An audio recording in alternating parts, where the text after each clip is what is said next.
Picture the ultimate fisherman's dream. You hike deep into the woods and find a spot that is perfectly hidden, miles away from the noise and the crowds. It is completely yours. But total isolation comes with a serious vulnerability. Being miles away from the nearest human also means nobody is around to hear you if you need help. Out there, a sprained ankle, a sudden change in the weather, or an unexpected visitor leaves you with zero backup. You have to rely entirely on yourself. Today, we are going to look at 3 very real, very creepy encounters out on the water to build a straightforward wilderness safety checklist. Being truly prepared for the wild requires anticipating the unpredictable. Often, the most dangerous variables you face are nature and other people. In our first story, a fisherman is out kayaking in a remote Louisiana marsh. He leans over the side of his boat, and his brand new smartphone slips right out of his pocket, plunging straight to the bottom of the muddy water. Instead of accepting the loss, he takes off his shoes and pants. He climbs out of his kayak and wades into water 4.5 feet deep, hoping to feel the phone with his bare feet.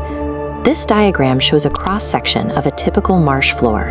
When you step down, your foot punches straight through the soft silt on top and buries itself in dense mud, which creates a heavy suction effect. Freezing water temperatures quickly throw your body into shock, making it incredibly difficult to pull your feet out.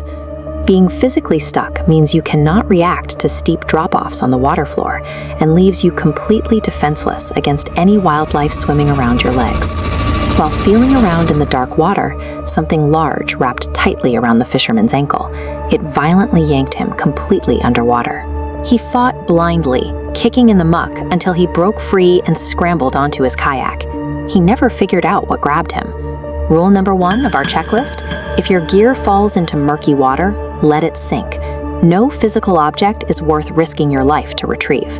Our second scenario takes us to a small hidden reservoir. A group of friends is hanging out by the water when they notice an unfamiliar canoe wedged awkwardly into the shoreline reeds. They walk over to investigate and find a few highly alarming signs inside. There is an open tackle box, a fishing rod with its line cast into the water, a half-eaten sandwich, and right on the seat, a locked smartphone with the flashlight turned on. People do not casually walk away from fresh food and expensive electronics.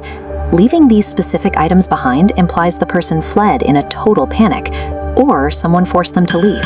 The friends look across the reservoir and realize a stranger is standing knee-deep in the dark water, staring quietly at them. When the stranger suddenly starts screaming and wading into deeper water toward them, the group turns and sprints all the way back to their cars. Rule number 2: when you spot a scene that looks this wrong, leave immediately. Trust your instincts when you see odd surroundings, and never stick around to see what happens next. In our final story, 2 brothers are night fishing on a secluded lake when they spot mysterious ripples. To their surprise, a person emerges from the pitch-black water. This chart compares average human breath-holding times. In freezing water, the cold shock response typically forces a person to gasp for air immediately. Yet, as you can see on the timeline, the person these brothers watched held their breath for nearly 3 full minutes while actively swimming. When the swimmer finally surfaces near the brothers, she flashes a cold smile, completely ignores the freezing temperatures, and erratically begs the brothers to get into the water with her. One brother eventually has to grab their gear and shake the other to snap him out of his shock so they can run. As they retreat into the woods, the woman's playful attitude vanishes, and she begins shrieking violently into the night. Rule number 3: always use the buddy system.